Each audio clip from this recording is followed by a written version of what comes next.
My name's Ed Roberson. I've got a podcast called Mountain and Prairie that I started about 9 years ago. And the idea was to talk with interesting people in the American West who are doing important work. And it's brought me it's the same orbit with all these just amazing, amazing folks. And these two are at the top of the list. I've known Cate coming up on 10 years now, and Daniel and I have just recently become buddies. But they're definitely interesting people. If you don't know about Cate, she, on one day she's making hats for Post Malone. She's Post Malone's chosen hat maker. And then she's a farmer. And then she's got this business we're going to talk about today. And Daniel runs the full spectrum. On one end, he's a highly technical accountant. Then he's got an advanced degree in theology. And then he's doing this important work with wool. So you're in for a treat with these folks. Um, I think just to kind of set the stage, I'll let them introduce themselves, talk a bit about the businesses that they have started, and then we'll go from there. But Cate, you want to get started? Yeah, thanks so much for coming. Yeah, Cate, Havstad, Casad. My background, I think that's relative to this conversation and our title, Farmer Founded Brands Will Save American Fashion. I started my career in design and my career in agriculture really at the same time. I began farming with my husband as I was interning to become a custom Western hat maker. And so those two careers have really evolved together over the past 12 years. And the land very much informs all of the work that I do. The art that I create informs all of my work on the land. My journey with Range Revolution, which is the leather goods company, which started in the middle of 2021, it was really based upon what I was learning about supply chains in the regenerative meat sector. So we ranch regeneratively in a very arid region, high desert region of Oregon. And out of necessity, I have had to learn the business of regenerative ranching and of meat production inside and out. And I started to see some glaring issues that were contributing to the economic realities of ranchers right now, which often lead to the degradation of land. And so we'll get more into the waste dilemma and I'll explain more later, but that's some of the context of how I arrive here. Yeah, like Cate said, thanks for being here. And as Ed said, we are competing with Michelle Obama. I think we are more interesting, so we're glad. I know. But I'm Daniel Mouw. I'm the president of Duckworth, and we are a Montana-based merino wool company.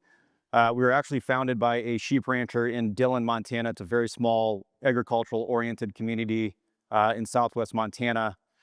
But Mr. Helly, the founder, he's been running sheep his entire life. His family has been running sheep his entire life, and he's really been searching for ways to more vertically integrate his ranch with consumer goods.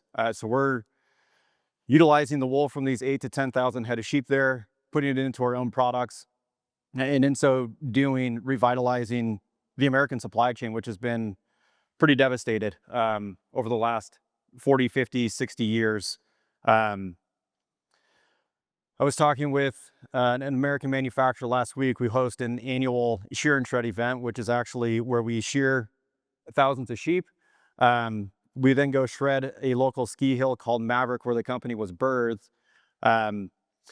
But I was asking this manufacturer who's been in the American space her entire life how she got into apparel. And it's really the same answer for most of us that find ourselves in American apparel, and we just stumble into it.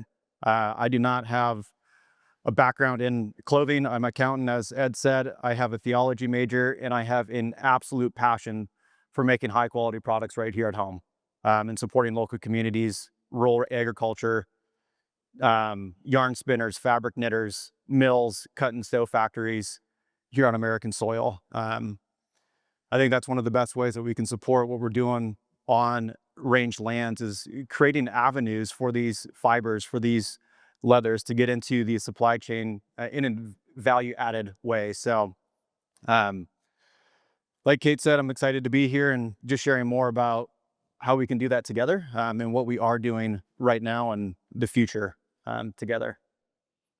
Well, I say with my podcast, it's a very selfish endeavor because I learn so much and I'm just so interested in the people I talk to and what they're doing. And as I was been preparing for this with Cate and Daniel, I've realized how little I really understand about the clothes that I wear. It's kind of similar to when you understand where you really start to understand where your food comes from, and then you see the whole world differently. I feel like I've been in that process for the last few weeks.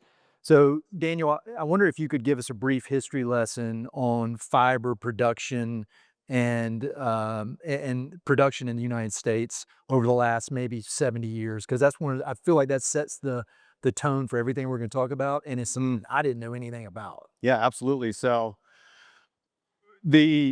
I'm going to go back. So 1950, about 70 years ago, was really the rise of synthetic fibers in the textile space. If there's some graphs that I have in some other documents, I wish I could put them up there, but there's almost no synthetic fibers utilized in textiles in the 1950s, whereas it was mostly natural fibers. In about 1960, there was 1.5 metric million tons of wool being used in the textile space. And in 2023, that figure has dropped to 0.9 metric meter tons, whereas synthetic fibers has exploded to 89.7 metric meter tons. So when we think about synthetics, that's 100 times more use of synthetics than wool in the textile space, which is pretty crazy to think about. Ed, we were talking this morning, we're quite literally walking around in plastic most of the time when we're wearing clothes, which is crazy. It's not a sustainable fiber that we're using. It's a man-made one. The reason that it has grown so rapidly, one is because it's cheaper to produce. And the other reason is we're really trying to replicate what natural fibers can do and put it in. So it's a pretty drastic change over 70 years. And I think one of the other interesting components of that as well is if we go back even further, the American textiles were founded in the late 1700s. So when we think about that, it's one of the earliest industries that we have in America. Meanwhile, we've started to really see that lose steam over the last 50 years as well. Again, with the rise of synthetic fibers, cheap labor overseas as well has really decimated the American manufacturing space. So it's a pretty big deal. When we start to think about that, we're going to get into that more too, of like just the various costs that are associated with these synthetic fibers that we actually don't internalize too well. So it's pretty crazy. One last stat I just want to throw out there: 1980 in the United States, we were wearing about 70% of the clothing that we produced here in the United States. Today it's 2%. I don't know about you, but that, like, it really does bring me to tears to know that we've had these economic powerhouse industries that have been decimated by chasing a penny, by the rise of synthetic fibers. And I think some of the people that are feeling that the most are ranchers and farmers who had those outlets to put their products into to create more value for local economies and local communities. And those have been offshored for the last 50, 60, 70 years. Yeah. I'm from North Carolina originally, and I think about, where I went to college in Winston-Salem, and that whole area was built on the textile business, and it obviously dried up during my time in college. And again, hiding in plain sight, I never put it all together as it was happening. So when you see it, it's powerful. Cate, could you, to come up to today, 2025, can you talk a bit about some of the challenges that are facing particularly ranchers when it comes to just supply chains and trying to get these products to market, and how difficult it is if you're in the US trying to do it all kind of internally? Yeah, I'll focus on a couple of key areas. So the current state of the ranching industry in the United States, there are 4 corporations that control 80% of the beef industry in America. That level of consolidation has a lot of implications for the mid-sized family ranches. And by and large, when we talk about the more sustainable, the more regenerative operations, those exist in this sort of supply chain of the middle, agriculture of the middle. And so with that level of consolidation, everything from, the feedlot operations to the processing, the butcheries, what we've lost is systems of aggregation for things like the hides, the bones, the offal, and the fat at scale for this ag of the middle. So what that has resulted in is every year in America, 5 million cattle hides are thrown away. When we send a steer to slaughter to be meat on the table, only 65% of that carcass is getting utilized. And when you are a business person, you're always looking at your margins. And when you think about 35% of every asset going to the waste or trash, there's no such thing as waste in agriculture. And so as I've been studying how we make ranchers more resilient in this country, I started really thinking about that 35%. How do we increase each carcass's utilization?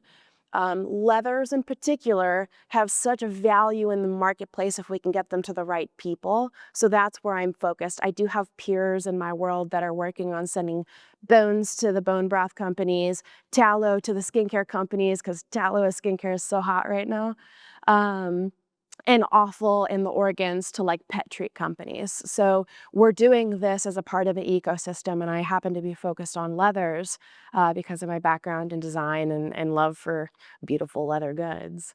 So I think that's like a pretty good setting up the stage for the economic situation for ranchers right now. And Daniel, you've spoken a bit about the wool, but can you give us any more on just kind of the today, the challenges facing? Yeah. Oh, so specific to the wool industry, there's a few like pretty big challenges. One is we have 2 commercial scourers, and what that means is we take that greasy wool from the sheep, it goes to the scourers, they clean it, they turn it into wool tops. So we're dependent on 2. Um, and the wool that they service goes into military uniforms. They are probably one of the biggest buyers of American wool. Commercial retail brands like Duckworth is another one of those. You know, we've really devoted ourselves to helping the wool industry out in those ways. And Ed, I think, you know, one thing that we were talking about yesterday is, and this is where I start to tear up, in the last like 24 months, we've had about 27 American textile manufacturers close their doors. And again, when we start to think about the economic impacts of that, these are rural communities that are so dependent on these industries that have been staples for 200 years that are just up and gone.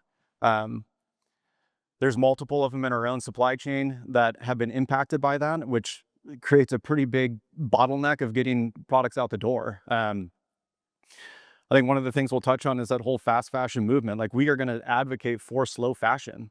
It's so necessary. We cannot continue this cycle where we just create new trends every 2 to 3 months. It's detrimental. And the detriment, again, is to ranch land, it is to ranchers, it's to farmers, it's to rural communities that are dependent on these fibers coming off. And again, to the tune of 27 factories closing their doors in the last 18 to 24 months. Going back to the 1990s, we have lost 500,000 plus jobs in the textile space here in the United States. I'm going to give one example. Hopefully most of you know this company. It's called Woolrich. It's a brand now. When it started, it was not just a brand, it was a whole community. It's a town called Woolrich, Pennsylvania. And it was that for a reason, but it's no longer there. Everything is gone. But this was a community that was providing trash service, utility services, housing for their employees. So we've seen this exodus of manufacturing and textiles overseas that has just ravaged local communities today. So it's a big deal. That we try to find these outlets like Cate has with leather to give back to these communities and really tell people that they're valuable. What they're doing is incredibly valuable.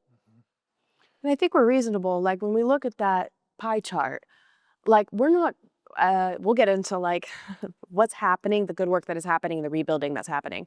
But can we just improve these ratios, right? Can we get back to a little bit more of a more sane balance of the spread of natural fibers in this equation? I don't think we're ever going to see the synthetics disappear. Synthetics have a place, but they should be used very specifically. And maybe we can improve these ratios. And if this pie chart were to shift some percentages, it would make that world of difference for the agriculture industry supplying them. All right, so we got the history, we got the terrible state we're in. Now we just talk about positive stuff. Perfect. That was the negative. That was the negative. And now we got the people that are going to solve the problem. Can we talk a bit about natural fibers and why they are in fact superior to synthetic? Because I love doing stuff outdoors. I love running, fishing, the whole deal. And for my whole adult life, I've been told that the best stuff I can buy is the most highly technical and synthetic and wicking and all those fancy words. But I've learned something new from y'all over the last few weeks. Can you talk a bit about that? Yeah, I mean, specific to wool, again, we've really been trying to replicate what wool can do with synthetic fibers. And the two primary ones are going to be polyester and acrylic.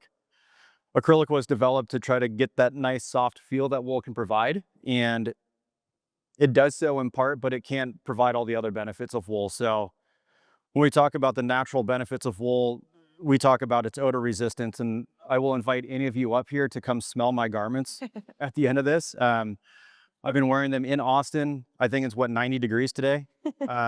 Yesterday was 80.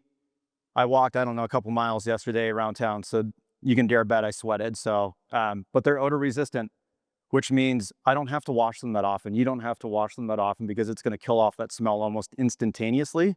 I'm just going to throw this out there for any like garment aficionados. I actually will put my garments in a freezer, which will help kill things off as well. So Ed, that's a new one for you today. One of the benefits there is you're not putting it inside a washing machine, which are going to release microplastics into the environment. That is one of the leading drivers of microplastics in waterways, in soils. So that's one. Another really big benefit of wool is its thermal regulating properties. It's going to keep you cool when it's warm, and it's going to keep you warm when it's cool.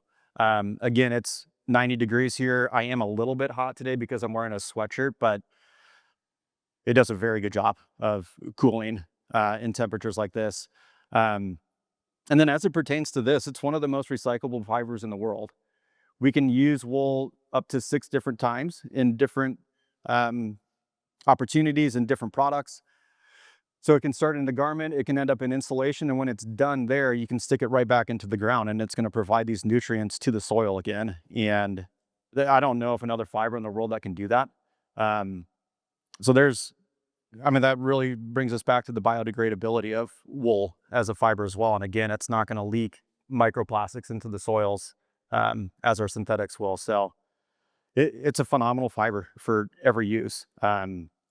I'm just going to name a few again: clothing, bedding, pillows, sheets, pellets. I mean, there's all sorts of uses Rugs. for wool. Rugs, carpet padding. Yeah, thanks, Cate. So it's phenomenal what you can do with wool. Well, I think one of the things that people would push back on, and I would have a few weeks ago, is, well, it's more expensive, and I gotta be conscious of my cost. But as we have been talking, I've been preparing, I've learned a lot about real cost. So could one of y'all discuss the cost, both with the amount of money that it costs, but then the other costs that natural fibers versus synthetics? Yeah, maybe I'll touch on, like, there's 2 ways I want to kind of tackle this. Like, one, I want to talk about circularity and like cost per use. When, there's an ethics in, a certain sector, the fashion industry, which is buy less, buy better. And we know when we invest in high quality clothing, we're going to get more use out of it. It's going to hold its shape better.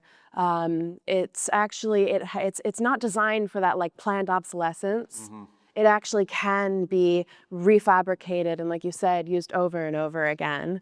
Once you start introducing more of the polysynthetics into these designs, they do break down. It makes reconstructing them, or it makes end-of-life reconstruction planning pretty difficult, if not impossible.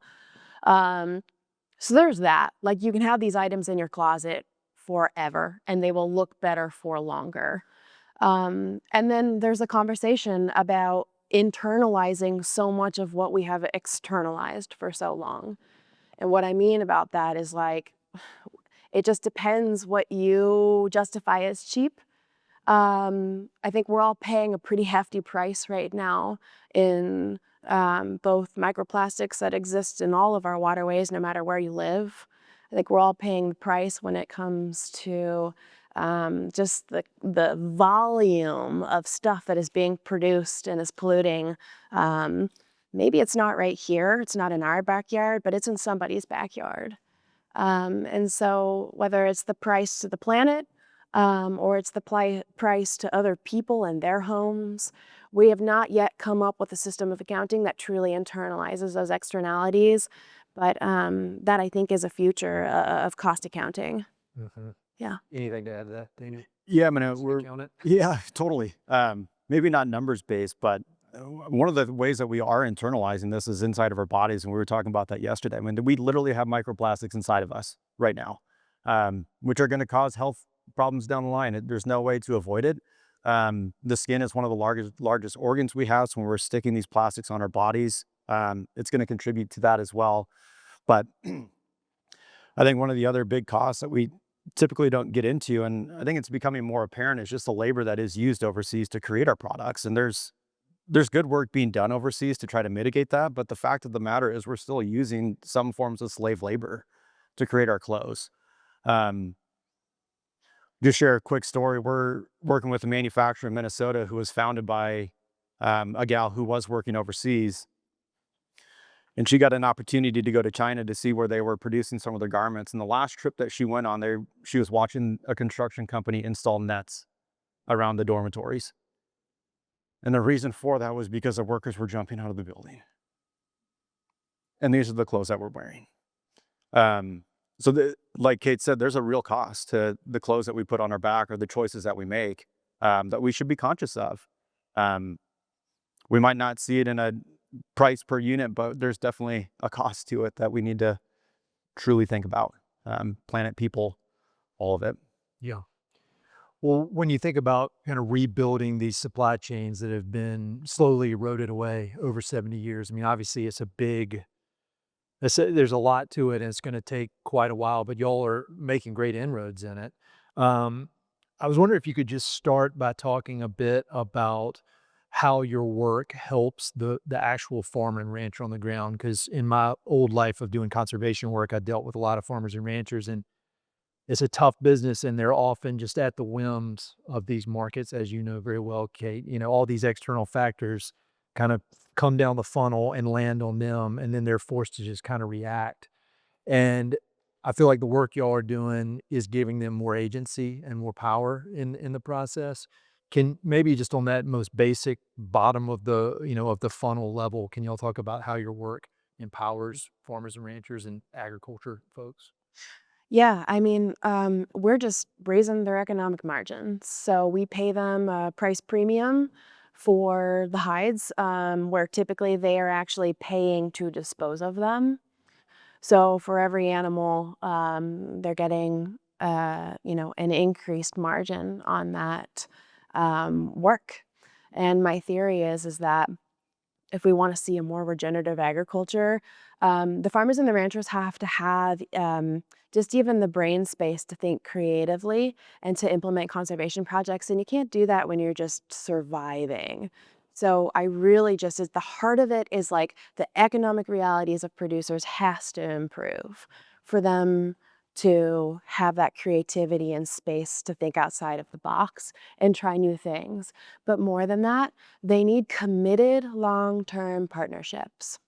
And that's why I think when I titled this Farmer-Founded Brands Will Save American Fashion, both of our companies are founded by producers.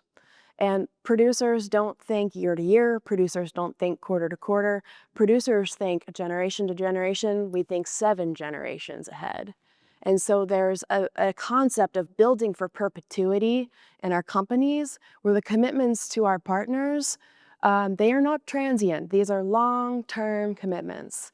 So, and that's how you really build capacity, because we've got work to do. We have to, we got to reestablish tanneries.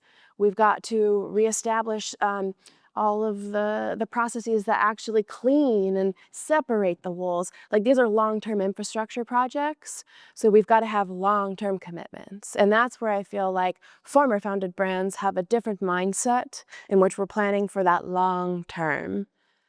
Yes. I think, Cate, too, one of the things that we've talked about is the farmer and rancher mindset when it comes to these sorts of fibers and naturals goods is building it from the ground up. And what we mean by that is we're looking at these fibers, we're looking at these materials and asking the question, what can we do with them that creates more value in the marketplace? So we're designing with that in mind. Using Duckworth as the example there, whenever we shear sheep, we're actually looking at every fleece to figure out what sort of product can that go into. We're not trying to figure out a product and say, this is what we need. We are building it from the fiber forward on all of that. We utilize one of the most technologically advanced pieces of equipment in the wool industry. It's an ODFA 2000 machine. And that analyzes the micron level, that analyzes the strength. And once we know those sorts of metrics, we can then determine where does it go into these products. So this sweatshirt is using a bit more of a coarse wool, and coarse wool typically doesn't have an outlet because you don't want that next to skin. It's a little bit itchy. So put that on the outside. Mhm. We're using our finest fibers to put into next to skin products. And again, I'll invite you all up here. You can feel my undershirt. It's 100% wool. I know the mentality out there is like that thing is going to itch like crazy. It doesn't. Very soft. It is incredible. But it's that sort of mindset that we've been talking about. If we have to go to the fiber, we have to go to the fabric, we have to go to the material first and ask the question and be really creative. What can we do with this? Well, yeah, Duckworth has invested in the correct herd genetics. Mm-hmm. They've literally catered the herd of sheep to make the finest quality wool. So that's a long-term project, and that's just, it's incredible. Can y'all talk a bit about the role of business and how business can be a solution to some of these large challenges? Because, in my career in the conservation world, I used to work for a nonprofit. I support a lot of nonprofits. I do a lot of these kind of interviews for nonprofit groups that focus on regenerative agriculture or conservation and trying to right some of these systems that have gotten a little bit off kilter. But my previous career was in the business world, and so I'm really, really interested in how for-profit businesses can not only make change, but scale change at a real, because the way things work now, whether you like it or not in the United States, it comes down to making money. Yeah. And so can y'all talk a bit about how you think about the role of business either by itself or in conjunction with nonprofits to help make this change? Well, I think we're all seeing right now that relying on philanthropic dollars or, say, federally funded grant programs, those are transient. And a lot of the conservation dollars right now are either paused or frozen or under threat. So when that happens, the work stops. So we can't rely on that. It's certainly a complement to it. Um, I've always been a natural entrepreneur myself. Always. Always, just slinging eggs and lemonade and car washes and whatever. But, in particular, I was interested. I spent a decade trying to reach minds through the food on the plate, through the work we do on our farm and our ranch. And I saw an opportunity, especially in the fashion industry, like that great Cate Fletcher quote, "What we wear gives us ecological agency." And the fashion industry, it does touch a sector of pop culture that like we haven't quite gotten to yet. And handbags, like these iconic things that become an expression of not just who we are, but who we aspire to be. I think that it's a unique opportunity, like the fashion industry and how we style ourselves. We have an opportunity right now to redefine what is true luxury. We have an opportunity to redefine what is truly aspirational. Is it wealth and status and power? Maybe to some people it will continue to be. But I think that there's a generation of people who truly desire a desire to feel closer to the land, a desire to reconnect to their place in the natural world. And you don't have to be the rancher or the farmer to feel a sense of stewardship.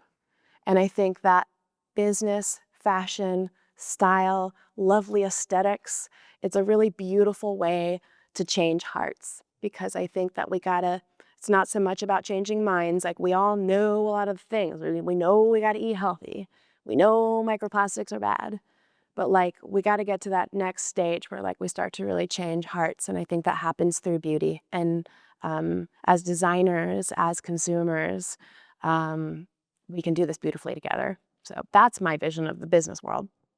I mean, it needs to be a partnership, right, Ed? I think there's these not-for-profits out there. They're helping raise awareness on things that are going on in our world and in our culture. And the business is the one that can really take those pieces of information and put it into play in some really practical ways. I'm looking in this room and I don't see anyone who's not wearing clothing. Like we all need to wear clothes. So why not wear clothes that are made with some form of natural fiber? I see a lot of handbags and purses out here. Why not buy one that is using natural leather rather than faux leather? Like there's some really small things that we can do as consumers to help drive change. And the ways that we do that is choosing to align with businesses who share those values. But again, it's that partnership mentality of there are really amazing not-for-profits out there doing phenomenal work that we can come alongside and take their ideas and put them into practice and make goods that are beautiful, that people do want, that people do care about. I mean, the wool industry, we're working with 2 of them, and ASI and the American Wool Council, they're doing incredible work out there to help raise the awareness of the benefits of wool and finding outlets for ranchers that are raising good quality wool clips. So it's a partnership mentality. It's a long-term partnership mentality, like you were talking about, Cate, that we really need to dive into and do it together. Like, there needs to be a unified front on all of this. And the sustainable fashion movement is in need of a bit of a rebrand. Like I was joking with my friends earlier, like it can be associated with like neutrals, hemp fiber, like that crunchy aesthetic, right? Like it needs a rebrand. Like we gotta have color. It's gotta be funky. It's gotta speak to trend. Like, you know, we're gonna have Beyonce with a regenerative leather handbag. I swear. But like that's the level of pop culture we got to get to. And again, none of us, like we can't, I don't think we can sustain this work if we're just living in the like the negative, or we're living in that lower level of consciousness and operating. It's got to be beautiful. It's got to be fun. The branding and the marketing has to be joyful. So like we are figuring out how to do that through our brands. Well, that brings me to my next question that I've been thinking about as I've observed all of your, your marketing materials, and it's all very positive and very welcoming. I think, particularly in the nonprofit space, at least the one that I used to inhabit, there's a certain subset of people that are very passionate about a cause, but the tone, at least the way I interpret it, is, if you don't believe it, I believe you're a bad person, and I can't believe you've got that plastic water bottle there, and the whole deal. Whereas I've realized over the last 3 weeks how, like that, I probably should have a different water bottle. If y'all had come at me and you were saying you're an idiot for having a water bottle, I'd keep it. Yeah. And so, can you talk about, both from a philosophical standpoint, but also from a business decision, being effective business people, why choose positive and why choose kind of inspirational, aspirational marketing message versus Yeah. I told you so, you need to follow. It doesn't work. Lessons from the land, like everything I do is informed by our work on the land. We moved our farm in 2017 to a very, it's farming central of our region. And we've been organic, we've been biodynamically minded since forever, and we were moving to a very conventional area. And had we walked into that new community and waved our organic flag and pointed the finger at our neighbors, no go. There's just, we would have lost their alliance. We would have made no impact. Instead, what we've done is over the past 7 years is we've just walked the walk, and we've implemented our cover cropping and our rotational grazing, and are just using poop as fertilizer and our rotations of the crops. And we've sustained ourselves through like really tough years, like extreme drought, extreme weather events, hardship after hardship, I'm not gonna lie. But now they're looking at our fields. They're like, wow, your hayfield looks so good. They notice things are doing well. And so that has informed, I just think, how I go out in the world and try and make change. The pointing of the finger doesn't work. All farmers are just like natural optimists, because you don't make it if you can't be an optimist in farming. Every season there's going to be a new challenge.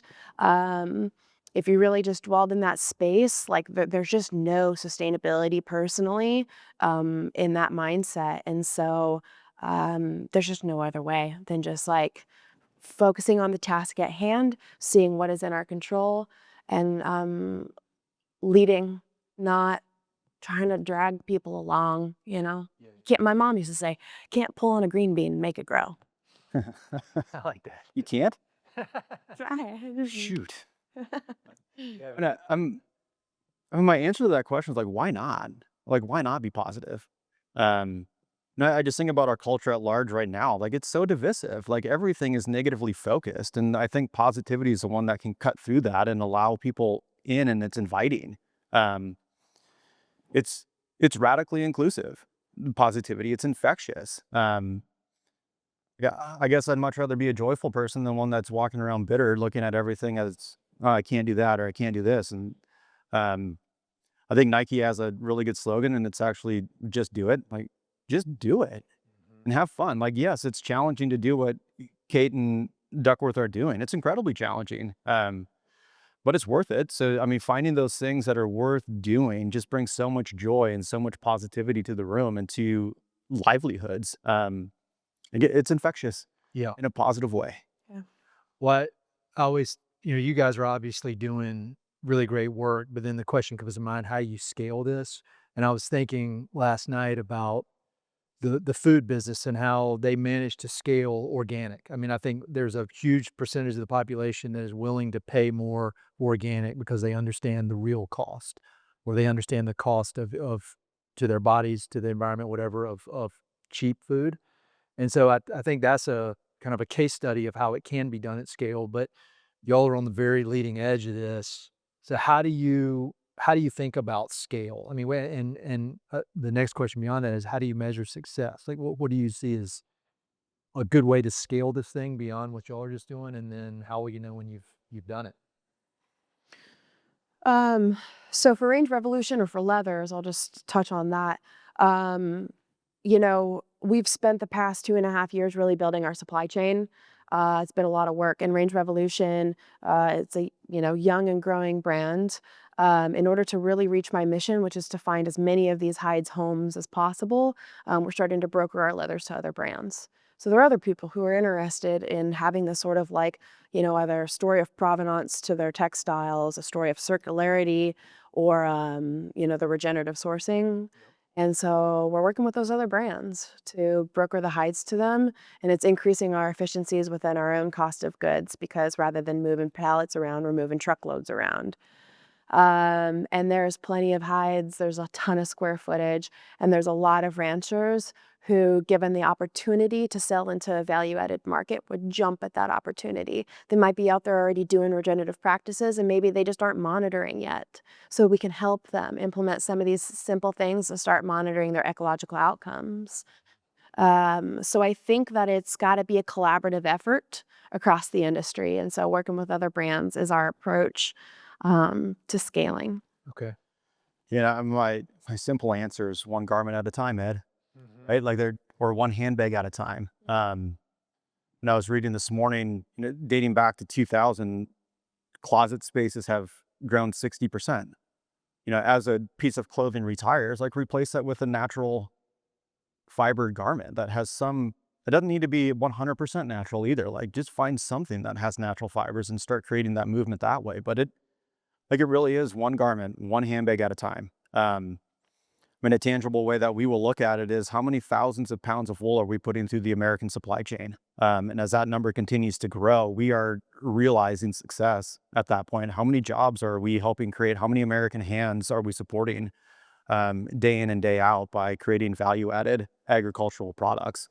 But yeah, I mean, the most tangible way that we can look at that again, we're in the business space, our sales growing, our units growing, but that is a mentality of one garment at a time, one handbag at a time.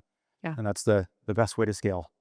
Like, the moment that you try to do like 1,000, like, you're biting off more than you can chew. Yeah. Do you have something else? Sorry. I was going to touch on this. Please. It's got the role of designer too. Is anybody in here a designer? Okay, well, for the role of the designer, I was just going to say that, like, in our supply chain, there are certain hides that roll through the system that say, if we're working with another brand whose visual aesthetic really commands perfection, Range Revolution has assumed a different brand story in which we embrace natural characteristics as a part of our aesthetic. All skins are beautiful. Our freckles are beautiful. That bug bite on the bag is beautiful. It's not a flaw, it's a natural characteristic. And the reason we're positioning ourselves as such is so that as the hides are moving through the supply chain, our customers and our peers who command perfection, they will get that side of the supply chain, and Range Revolution is going to make use of the other ones that might have the bug bite or the scratch mark from the fencing. Or if there's a lighter skin, a cull cow, when there's a higher, this is very cattle industry, but like you've got fats, which are younger steers, and you've got cull cows, which are older moms that might be sent to slaughter because they aren't breeding anymore. And they produce a thinner end product. So now we're actually using our approach where we start with the supply chain first and we design to solve the supply chain issue. So we're working on a couple of products that creatively make use of that thinner leather in, say, a woven design. So it's reversing that mindset of, yeah, really starting with the outcome in mind, which is that there should not be waste in this industry. This goes back to a little bit of my earlier question about marketing, but ultimately at the end of the day, you need customers and you need to figure out a way to capture people's attention. And I feel like that's more challenging now than it's ever been. And I was thinking this morning, I was nervous about this and I was procrastinating and looking at my phone and I thought, I probably consumed more information in the last 5 minutes than humans did in a week before the phones. And so, I mean, how do y'all think about capturing the minds of people? Because I think a lot of people, just like me, they're curious, they want to do the right thing, but they just don't know. They just simply don't know. So, how do y'all think about capturing people's attention and getting this information in, obviously with a positive viewpoint? I started my journey definitely, like, I think a little too heavy in the cerebral altruism side of things. And what I've really like settled into is, again, it's just got to lead with beauty. Like, if the quality and the beauty of the product isn't there, it doesn't matter all of our good intentions. And so that's really how I'm approaching it. Really well made, really stunning silhouettes. Let the material and the designs speak for themselves. And then when people enter into our space, when they learn about the story of the sourcing, the story of supporting the ranchers, the story of supporting organizations like Women in Ranching, um, that really makes them fall in love with the brand, but we capture them first through the aesthetic. No, I think integrity plays such an important piece of that as well. I mean, the story that you're putting out there for the public to see has to match the story internally as well. I mean, in the marketing space, there's a whole term that was coined. It's called greenwashing. And that means we're telling a story, but that actually isn't the reality of what's going on. And it's all done to just promote more and more sales, more and more consumerism. Um, just telling the story in a very authentic, honest, truthful way that is integrous, that people can really lean into and attach themselves to. I would rather be associated with a company who's willing to own the flaws. Like, Cate, I'll be the first one to sign up for a handbag that has a cattle scratch on it from the fencing. Like that, it's unique. Yeah. Like, I think we live in a world in which people want to be unique, but we continue to buy the same things over and over and over and over again. Like, give me the thing that has a fencing scratch on it. That's Yeah. way cooler. Yeah. But tell that story really well. I'm like, why is that? Well, we got to keep our cattle in this area, or, we're running them on Forest Service land that has it there. So it's telling that story, doing so with integrity that is so critical right now. And that's what we want to lean and lead with, is integrity, honest, truthfulness. We've done that through the 4 or 5 years I've been at Duckworth. I mean, there's challenges that are just fraught in this industry, and we own those. But I think those are the things that people can really grasp onto, and they want to grasp onto. They are looking for something authentic. I mean, that's how good marketing can cut through all the other noise that's out there. Yeah, we're working on some just more in-person activations too. Like it's tough. I mean, we all got to play in the digital space. Yeah. But like, how do you differentiate a leather bag from another leather bag on a computer screen or on a phone screen? It's tough to break through. So we've been doing a lot more in-person activations, because the truth is like, when you see these and you feel these and you smell these, you understand the difference between this and, say, another leather that's pretty much just been coated in plastic. So we're getting back to in-person a lot. I love that natural smell too of Oh, leather. I bought a wool sweatshirt from a company actually in Britain, so 100% wool, and I put it on, you could just smell the wool. It's like, oh yeah, I love that. It's so good. yeah. Yeah. I'd like to, if anybody in the audience has questions. If not, I've got tons more questions, but yeah, please. I wanted to make sure we had plenty of time. I think we'll get on the microphone. Yeah, right there. Excuse me. Hi, I Hey. just want to Hello. say I started tearing up too because it's just very close to home, and I just really appreciate you all sharing. I'm from Columbus, Ohio. Used to make, you know, the fifth amount of shoes in the United States. The whole industry is gone. Cleveland used to be a big garment production area, pretty much gone. But I'm a graduate student at the Yale School of Environment. I'm working on a research project on like how these regional clusters for sustainable circular fashion can help support a whole ecosystem. And there are a lot in the EU that are mainly waste, like collection, sortation, and then regenerating textiles. Some of them have like a workforce development component, actually teaching people how to sew. Cool. But I'm noticing from the ones that I'll be planning to visit this summer, a lot of them do not include the fiber shed and natural fibers as a stakeholder within those clusters. And I'm curious to know what would like an ideal sort of cluster or community focus support system look like for you? Like if you were to plug into these types of regional projects, what would you like to see? Hmm. Yeah, just bringing the farmer's voice to the table. Yeah. For so long, the farmers haven't had a voice at the table, and I think that's where a lot of this disconnect has happened. And so, just invite producers to be at the table, and you'll learn a lot about what their challenges are. They'll learn a lot about what your challenges are. Like these guys understand the wool industry is struggling with a high enough quality to use the wool in enough breadth of designs. So they're tackling that at the genetic level of the herd. So I just think a seat at the table. Yeah. Yeah, I would agree with that.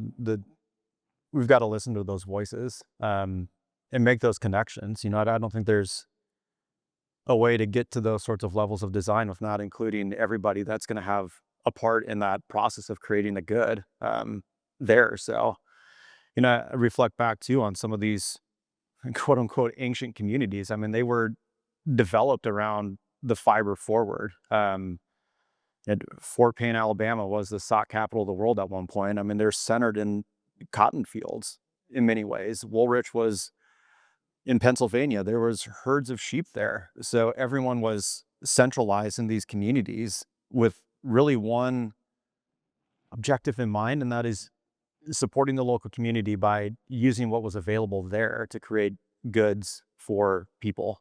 Um, so yeah, I agree with Cate. I think that's the most important thing is just getting every voice to the table so that we can really help one another and show that level of care. I think that's a key component. We have to care about what everybody's doing in the process. Are you familiar with the shoe brand Veja? Yes. Do you guys know about their story? They're an incredible example. That'd be an awesome case study, right? Like those guys, they didn't start being like shoes. They actually started with, we got to fix this dilemma in the cotton industry. And they started at the cotton farmer level. And then they built the product, and then they built the manufacturing. And so everywhere where they are growing the cotton for their shoes, they also have the manufacturing happening there. So they're doing this all over the world. So it's pollinating in different areas with that different level of integration, and they support the farmers. They give them the upfront contracts, and they pay them a premium above the commodity rates for cotton, and they've done that forever. And Veja doesn't lead with that story. They lead with it's cool, it's hip, people like recognize the brand, but it's baked into their ethos because that's how it was founded. And I see that as what makes our brands different is it's baked in as the center pillar around which we build these organizations. Thank you. Thank you. Thanks to TikTok, I learned about fabrics and taught me. Now, all this is true, so you guys can tell me if this is wrong. A lot of people talk about wool and linen being of the highest frequency. And there's a reason you don't mix them because it actually cancels the frequency and how, linen was used to be used in like hospitals and people would heal more quickly because of the frequency and wool, there's wool band-aids. I don't know anything about the history. But that led me to the decision that I will only purchase from now on wool and linen, like for my clothing. So I'm on the search to like finding really fun things to wear. And I went to your website right now. And I'm like, it's never cool. It's never like it's never like what I want to wear. It's never. I look at wool and I want to. I actually just yesterday sent a link to someone who wants to buy me underwear. Don't ask.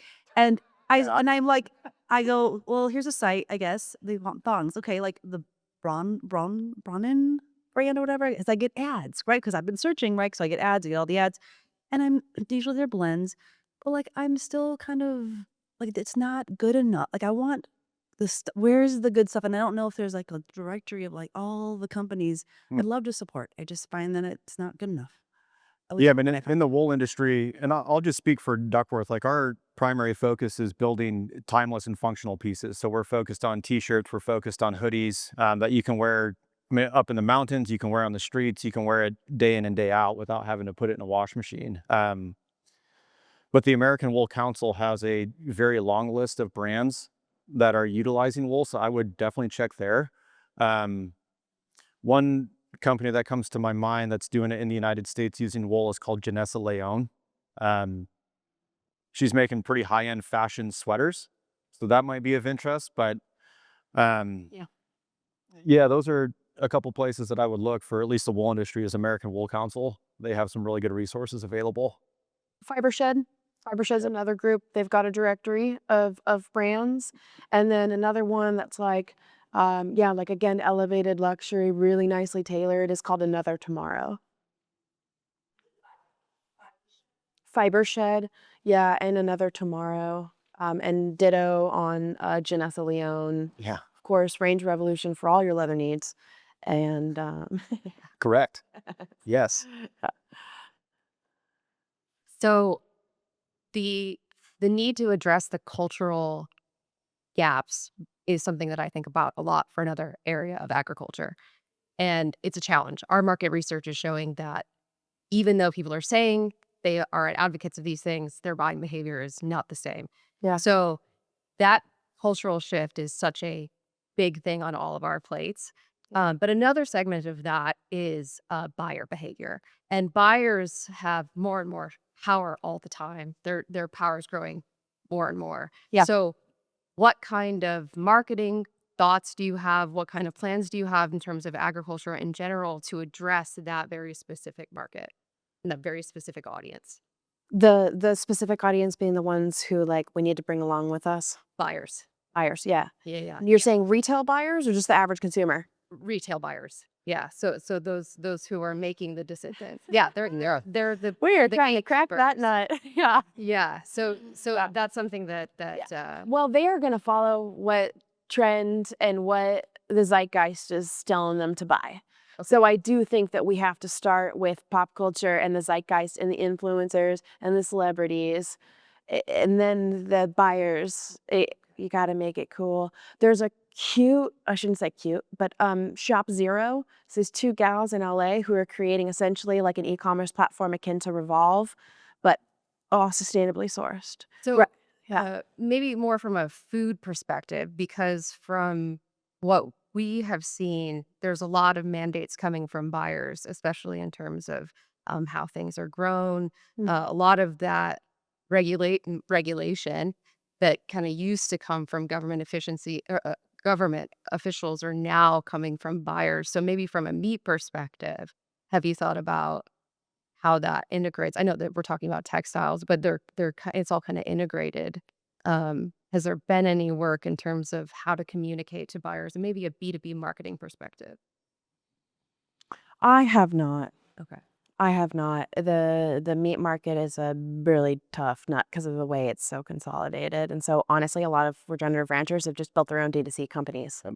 because trying to go B2B is impossible right now. And you can't compete because I don't know if you're familiar with Cool, but essentially, carcasses from other countries can be brought in here. And as long as they are further cut here in the United States, it can be called a product of the United States. We got big legislative gaps that we got to fill to it sucks. Yes, we do. But yeah, agriculture has challenges coming from every I think too, just real quick, like we don't do any B2B sales, but I think that's the power of e-commerce. Like we're putting the power not in the hands of a specific buyer, we're putting the power back in the hands of everyone in this room. And we all have the ability to vote with our dollar. And buyers are going to start picking up on that. And I think that's what you're alluding to, Cate, is if we start demanding change by the products that we are purchasing ourselves, they're going to pick up on that and make different choices. So Mhm. I guess I wouldn't look to the buyers to make the choices that are best for us. Make your best choice. Gary Hirschfield from Stonyfield Organics told the story when he was out there pounding the pavement trying to get his yogurt brand into grocery stores. He paid people to go to the grocery store. So like we got to start thinking that way in unique tactics. So like, please go to all your department stores and ask for regenerative leather. So that's a great example of somebody who did that in food and he engineered it. Yeah. Hi, my name is Faith Missick. I'm in sustainability reporting on the business side. So I actually had two questions. The first one, when I went to get a sustainability degree, it was in Paris. And so looking at the fashion there, fast fashion is almost looked down upon. And so has there been any research or collaboration with EU farmers and the textile industry on how to make a societal shift when it comes to fashion? And then my second question, when you're looking at things such as renewable energy credits that companies will buy for offsets in terms of emissions, has there been any research on how you can get something like agriculture sustainable fashion to be one of the projects that are funded? Okay. Yeah. I know it was a lot. Sorry. Yeah, no, it's good. One of my favorite textile shows is called the Future Fabrics Expo, and it takes place in London every summer. It's put on by a group called the Sustainable Angle. And I think in a lot of ways, in environmental policy, in food, and in fashion, the EU is always 5 to 10 years ahead of what's happened in America. And so they are much further along in this conversation, and it's already happening at a different pace. They have a different problem, or I should say, we have a very wonderful opportunity in that the scale of agriculture here in America is much bigger. So they're actually limited by the size and the presence of farms there. So their supply chain, say in leathers, is actually a lot smaller. So that's going to be their challenge to work on if they're truly trying to work within the ecoregion. But like you're right, they're always a bit ahead of us, and so that gives me hope that this conversation we're having, like we're going to have 10 more panels of this type at South by Southwest in the next few years. The conversation is going to get louder and it will be more prevalent. And then the second about offsets, yes, and that is a conversation. um, it's tough. A lot of them are talking about carbon specifically, and carbon is tough to quantify in an honest way. And companies have to be very, very careful about greenwashing because they are getting sued for greenwashing. So a lot of them are That's doing, that's why I keep a job. yes, yes, good. We gotta keep it real. Yeah. It's true, but we also got to recognize that just like regeneration on land, this process of rebuilding, we can't let perfect be the enemy of good and progress. So this is going to be an incremental rebuild. And so I sometimes am like, ugh, like when somebody gets attacked, like if they're truly being dishonest, call it out. But like we have to acknowledge that like we can't flip the switch on this. This is going to be quite the infrastructure rebuild, and people are going to be on a journey. I've been on a journey. I didn't know what filled my closet 5 years ago. I didn't think this way. So this is, we got to accept that incremental progress. We in it real quick, 1 minute. I think just that incremental progress is so important to this conversation. And I mean, transparently, we are using some synthetics in our garments, but we are trying to use wool wherever and whenever possible. You can't find a garment on our website that does not use wool from our ranch. Yeah, I mean, very quickly, wool is actually one of those fibers that sequesters the most carbon in the world. It's phenomenal. Again, we talked about it earlier. When the wool fiber is done, you can put that back in the ground and it's going to capture some of that. Whereas continuing to use oil-based fibers, we are desequestering carbon in doing so. So it's a fascinating topic. It's one that I'm certainly not an expert in whatsoever, but natural fibers, like they can do things that most people don't realize. They are phenomenal. And the more that we can use those incrementally in all that we do, the better off we're going to be. Well, thank you all so much for coming. Thanks for the great questions. You made my job easier. Made it clear that I don't have as good questions as y'all, but I really appreciate it. These folks will be hanging around if you want to continue the Q&A. But thank y'all so much. Can I give you guys one little thing to take out into the world? Like, take this conversation into your friend groups, into your families, because that is the pollination of the conversation. And just like embrace this word stewardship. Every single one of us has a chance to be a steward in the world. And our daily decisions really do have that ripple within our own communities. And we all have a chance in whatever work we do to like accept that role as steward. And I think life gets richer when you feel that sense of belonging. Mm-hmm.